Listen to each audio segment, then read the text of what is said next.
I'm a child of the theater, so we went to the theater a lot when I was a kid.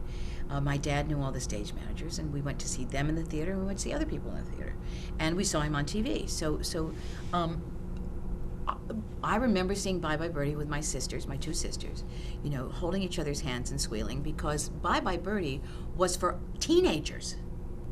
It was the first Broadway musical for teenagers. Now, they're all for teenagers, of course, but no one had talked to 12, 13, 14, 15-year-old girls.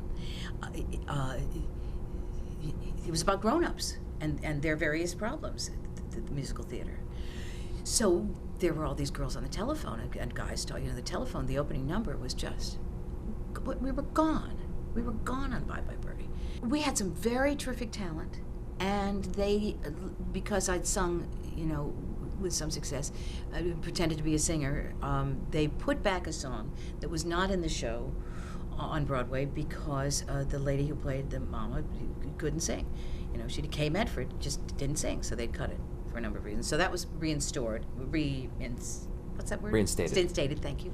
And that was fun to do, although I couldn't lip sync at all. I just had to, I just said, I'm not, it's really not going to be successful. So I just sang it through a bunch of times, and they took, pieces of it. But I couldn't pre-record. We did pre-record everything, which was kind of interesting. But I didn't have the skills to lip sync. It was fun. It was a lot of fun, and it didn't work ultimately as successfully as everybody wanted it to. At that point, there was a guy wanting to put all the American musicals on television, and they've had as rocky a success rate as turning Broadway shows into movies. They just don't quite happen, and nobody's figured out why, and everybody tries. People can dance and sing and tell jokes and act, and I don't know what it is. I just think some stuff belongs on the stage and some stuff belongs on television. Television does some things better than the movies. For instance, tell small personal stories.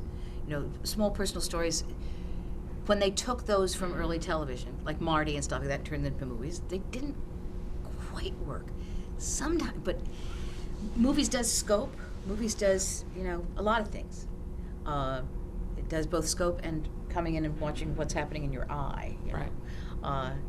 So to try and do what works in one place in another doesn't always work. Sometimes it works.